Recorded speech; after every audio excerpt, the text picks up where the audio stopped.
Kosovë nuk pa arrit gjeni konsensus, ndërkohë që kanë mbetur që nga shkurti, pas zgjedhjeve 8 shkurtit pa qeveri dhe pa kryetar kuvendi dhe rrezikojnë gjithashtu pra mosheqjen e sanksioneve nga ana e Bashkimit Evropian, dialogun me Serbinë dhe ndihmat që vijnë edhe nga Banka Botërore apo institucionet tjera. Përveç që është një situatë kaotike tashmë, e cila sinqerisht e ka humbë sensin e gjithë shkaje, po ditëve të fundit tashmë po shohim edhe gjitha këto investime milionëshe, të cilat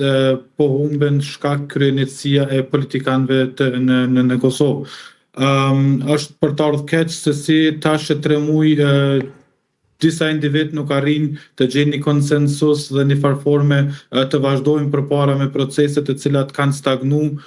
ose edhe proceset të cilat janë të papërfunduara dhe një farforme të ishin shumë profitabile për shtetin. Unë nuk e di definitivisht në të gjitha analizat të cilat personalisht i kom bë, nuk kom arrit ende të kuptoj se pse po vjen ky ngërç, pse është gjithë ky natë politik. Është e kuptueshme që partitë politike në farforme të kenë divergjenca në mendime, të kenë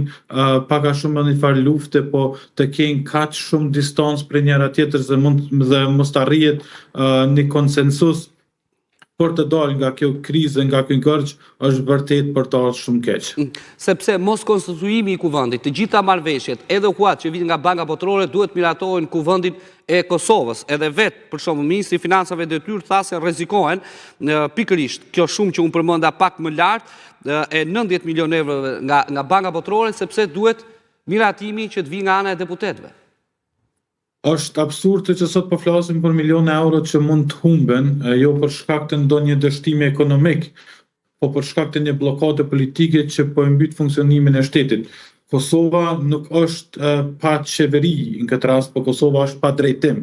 Kjo duhet të jetë një thirrje e qartë për zotin Murati, pasi ai është pjesë e partisë e cila në këtë rast e ka shumicën dhe përderisa del dhe na flet neve për milionat e humbura, është mirë ta diskutoj këtë brenda partisë vet, nëse ka guximin ta diskutoj, pasi që është edhe një problematik tjetër që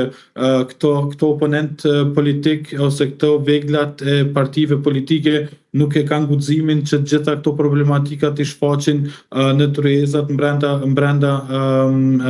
brenda partive politike dhe dalin në media një farforme bëjnë thirrje dhe atyne. Është për të arket se si këta djemë dhe këto vajza nuk e kanë guximin që t'i dalin kundër kryetarit të tyre të partisë, në këtë rast Albin Kurtit, po edhe partitë opozitare, deputet në farforme të dalin kundër vendimeve partijake dhe të çojnë proceset përpara, pasi që shteti po ngec dhe nuk po ngecin politikan këtë rast, fushata është duke vazhdu, po ngecin fondet, po ngecin investimet, ngecin pagat, projektet, pra është një kaosit i tërë dhe po shpresojmë shumë që brenda verës ta kemi zgjidhjen e mos të shkojmë në zgjedhje bashkë me ato lokale. Pra, Ministri i Financave në detyrë zoti Murati ka thënë në rast se nuk kalohet në kuvend, pra nuk miratohet deri në muajin shtator, këto para të Bankës Botërore me zero interes do i kalojnë një shteti tjetër, por që mund të jenë, le të themi, edhe financime tjera që vinë edhe nga vende tjera përveç Bankës Botërore, mund të vinë edhe nga vende të Bashkimit Evropian, por që mund të digjen. Shko, mungesa e qeverisë po banon vendime për paga, për investime kapitale dhe projekte rajonale. Pra të gjitha këto nuk financohen vetë nga qeveria e Republikës Kosovës, por shumica prej tyre investohen nga themi fondet ndërkombëtare të cilat vijnë. Bizneset janë të bllokuara në mungesë të planeve qeveritare dhe bashkëpunimit ndërinstitucional dhe parandaj qeveria në këtë rast e ka fajin gjithë politik dhe nuk që qytetarët në farforme janë duke pagu këtë faturë. Pra është